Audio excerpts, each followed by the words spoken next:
Вторая линия на причал номер 2, дерби 5 дырбыт. Поромны келен хербеди минус топ болдумна.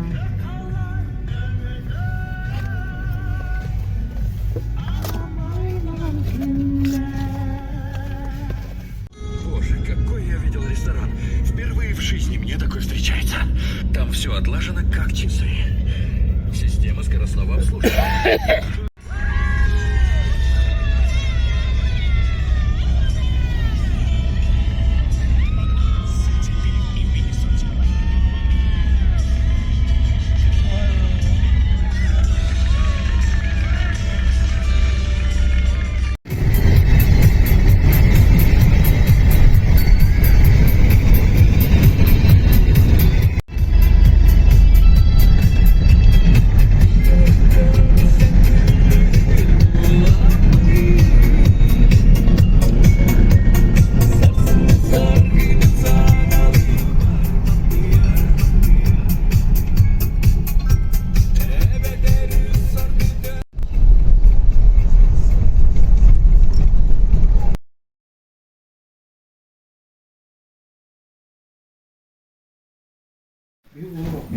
Hoppa.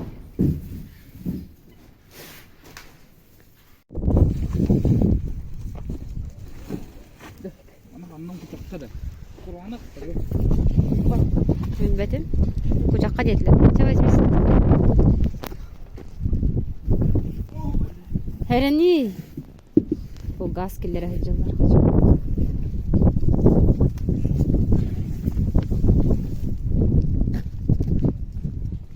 Хатан прыгнешь-то, не? Не знаю. Хоть остальные. Глубокий.